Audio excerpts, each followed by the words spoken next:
Story 1. As we are a member of the North Atlantic Treaty Organization, we would split our forces. One half would invade Greenland, and the other half would defend. Oddly, this would not be the strangest action recently. Seriously, I hope our military remembers their oath to the Constitution. Story 2. How do I feel as an American? Sick. I feel absolutely sick to my stomach and completely heartbroken. All I want to do now is somehow try to fix this, but I'm struggling to find a foothold. Story 3. As an Air Force reservist, I am completely embarrassed by everything my government is doing. I will never raise arms against my North Atlantic Treaty Organization allies without clear and unambiguous justification for defense. My commander-in-chief is highly disappointing. Story 4. If Russia attacked the United States, would Republicans join forces with Democrats to defeat the Russians, or would Republicans join forces with the Russians to defeat the Democrats? Inquiring minds would like to know. Story 5. I am an honorably discharged veteran who is recently separated and still subject to a fleet recall if such a scenario were to arise. I assure you there are more than enough of us that no branch would completely execute such an outrageous order without provocation. Such a directive would weaken our military as it would exacerbate growing internal divisions over political differences. Even if the former president replaces all the top leaders with loyalists, the military still would not function effectively due to the resulting destructive compliance and potential mutiny. Many argue that the military is more conservative than democratic, but the margin is not as large as people believe. I am talking about 40% to 60%, and that number fluctuates based on the presidency, as more people are willing to enlist and serve during their preferred political climate than the opposite. The average contract lasts only 4 years, with some exceptions for military occupational specialties that are in greater need of personnel than others. Even during his last term, when he had less power, he was repeatedly criticized by both serving and retired generals and admirals. The former president can replace them as he did in February, but that will not compel the rest of the military to comply, especially if leadership is chosen solely based on political loyalty rather than on merit, knowledge, skill, or ability. Unity around common goals strengthens the nation, not divided loyalties. Story 6. I think the fact that we have to discuss this is extremely sad. Our allies have always supported us, even after the tragedy of September 11th. As an American, it truly sickens me. Story 7. The United States' pursuit of Greenland is a questionable action by Trump. However, it aligns with Putin's objective to disrupt NATO, which would likely occur if the United States invaded Greenland. Therefore, it is not surprising that Trump is considering this, given his perceived connections to Russia. Nonetheless, it is unlikely to happen. The military leadership would view it as an unlawful order and refuse to act. In fact, it could backfire on Trump dramatically and lead to his removal from office. Story 8. I am absolutely disgusted that this is even something being considered or talked about. It is ridiculous that this individual can destabilize and destroy everything the world has worked for his own greedy gain. I am livid at how he treated President Zelensky and our brothers and sisters in Ukraine. I am frustrated by his statements and actions regarding Palestine. I am beyond angry at how he is treating our allies in the North Atlantic Treaty Organization, all of whom answered the call after September 11th. He is undoubtedly compromised and is using the position of president to bully and confuse everyone. His devoted supporters seem to accept it. I am deeply disappointed to be an American right now and feel sorry for all of my fellow citizens who support this fascist leader. To all our brothers and sisters around the world, know that we are fighting in every way we can to end this turmoil. We love you all and we don't want this any more than you do. I keep telling myself that feeling hopeless and fearful is what they want, and I refuse to give in. I can't let them win. Each day may be a small battle, but eventually we will prevail. As Mr. Rogers said, look for the helpers. I have lived overseas most of my life and am so grateful to know many amazing people from around the world. I hope we never reach that point, but if this individual tries anything, the good people of the world will stand up. We will outlast him. Story 9. Trump is a traitor to our Constitution and our values.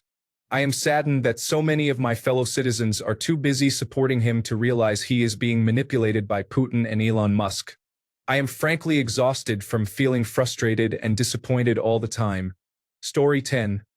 I feel this is something Putin has suggested to Trump to create two fronts for Europe to fight. Story 11. This is disappointing. This isn't who we should be, but many people have lost their way and elected a leader who is undermining our national interests.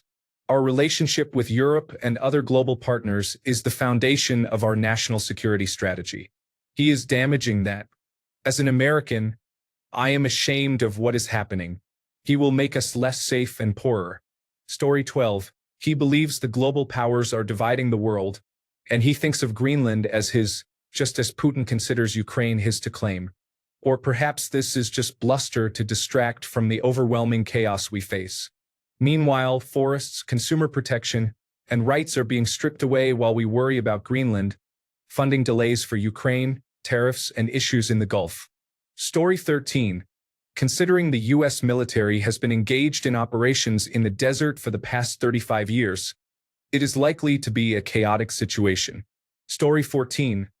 There will be a civil war in the United States before there is a direct fight between European and American armies for Greenland. Story 15. It is amusing how this individual was trying to run on a campaign of no more wars and similar ideas, and not even 2 months in, he is already provoking everyone. The conservatives continue to change the expectations regarding what he promised during his campaign. Story 16. He wants to flank Canada because we are connected. They want us and our resources. This individual is trying to start a conflict. Story 17. As an American, I am appalled by the Trump administration. I believe that Trump's actions only make sense when viewed as those of a foreign asset. He has surrounded himself with supporters who prevent us from utilizing constitutional rules like the 25th Amendment and impeachment, which are designed to stop a situation like this from occurring. I do not know what to do except continue pointing out the facts to Trump supporters in the slim hope that one glimmer of truth will penetrate their minds, and the barriers obstructing their clear view of reality will finally fall away. Story 18.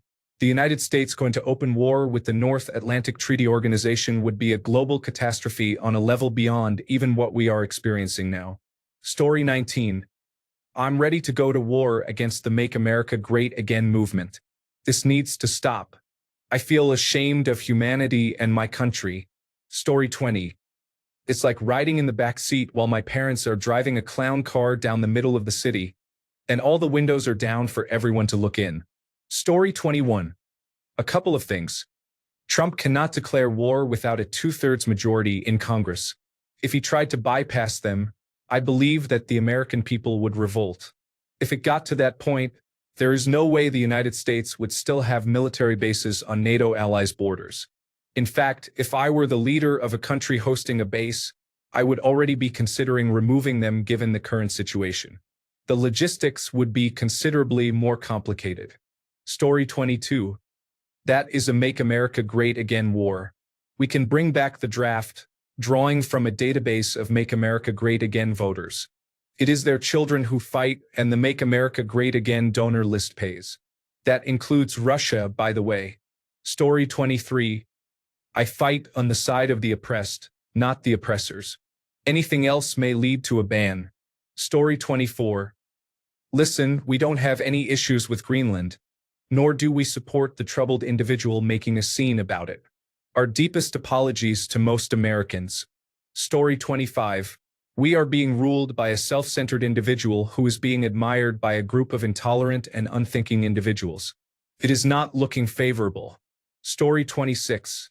I have never heard anything so ridiculous. I cannot get affordable healthcare for myself, yet there are plans to take over Greenland and Canada. This is truly frustrating. Story 27. As a dual United States and European Union citizen, I would return home to fight against fascism.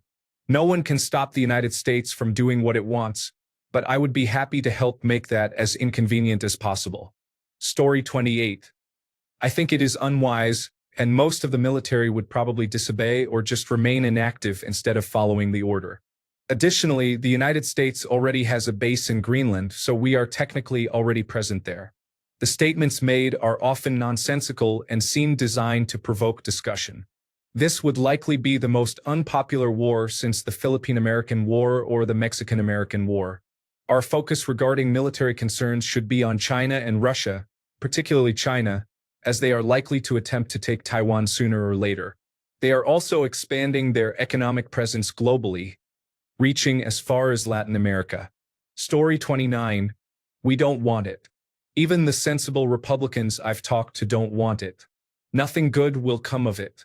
I'm wondering where all the supporters who voted for Trump to lower their food costs and because of his promise to not start any wars are at. Story 30.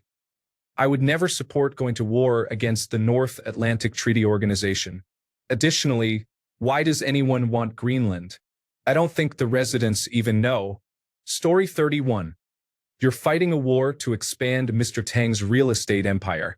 He is branching out into natural resources. Security is lacking. Story 32. Why do people keep asking these questions? These ideas are not widely supported, and probably 90% of Americans do not agree with them, except for the extreme supporters of the former president who believe anything he says is true. Story 33. I am an American, and I am deeply troubled by everything that is happening. I feel ashamed and ask the rest of the world to please bear with us as we allow our legal process to address these issues. My hope is that much of what is occurring will be halted. If these actions continue, I trust that we, as a people, along with our military, can intervene further. While revolution is a possibility, it is unlikely to happen quickly, as many of us believe it should not be necessary.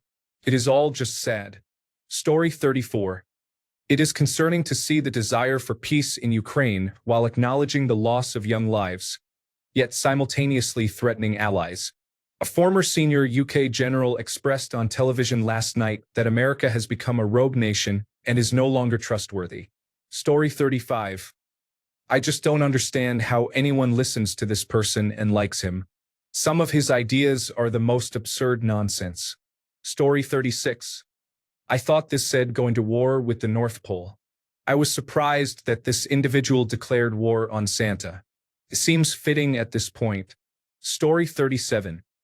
I am absolutely astonished and cannot believe it is actually happening. We cannot simply invade another country for the sole purpose of annexation. Even Russia pretended to have a justification to invade Ukraine. Story 38. I cannot be drafted due to my asthma and anxiety, and I am a woman. However, if I were drafted, I would consider switching sides, similar to what some Russian soldiers did at the beginning of the invasion of Ukraine. The only situation in which I would fight for America is if there were a genuine threat and a cause worth fighting for. Currently, we have neither. Story 39. I feel strongly against supporting incompetent billionaires who indulge in dissociative substances while undermining our institutions for personal gain. We should not allow this. Story 40. Trump wants America to become the new Russia. He aims to invade other countries and seize their land and resources. Aligning with Putin and alienating allies is only the first step. Story 41. I believe this marks the beginning of the decline of the United States and Russia. All countries and allies will unite against them, whether there is a war or not. Consider this. If they do not take action now, there will be no opportunity later. Story 42. I am deeply upset, scared, and heartbroken. I have been telling the people in my life that this is what would happen if we continued to treat harmful behavior as normal. Every time I expressed my concerns, I was dismissed as dramatic or overreacting, while they enabled bigotry under the guise of being candid. For almost a decade, I have been ignored and ridiculed. Now, they all want to pretend it isn't happening. Nobody wants to discuss it. I am frustrated and feel like a small voice in a sea of people who refuse to see the truth. The situation feels more like a documentary than satire. I voted, talked to others, participated in boycotts, and informed myself, doing everything I can within my chronic health limitations, but it feels like no one else cares. I want rights for all. I want people to open small businesses, access the healthcare they need, vote freely, and love who they choose. I do not want to fight our neighbors or start a conflict that would take more loved ones from their families and bring more despair and grief. I hate that I am surrounded by such selfishness. I feel so small. I will keep trying, but I am heartbroken and angry. I am so sorry. Story 43. As an American, this is the worst idea ever. It is clear that this serves Russian interests. Story 44. I am a former army veteran from Iraq and absolutely do not support such an order, nor would the majority of the people I served with. I am as certain as I can be about that without actually asking their opinion. Our oath is to the Constitution of the United States, not to the ever-revolving list of presidents. Story 45. I feel sick, embarrassed, scared, and angry. I consider myself level-headed, someone who understands that media reports often do not align with reality. However, this is reality. He really said it. I never thought I would become a political refugee, but now I am unsure. I would likely fight against my own country if the United States starts to invade other places. Story 46. I feel upset about everything.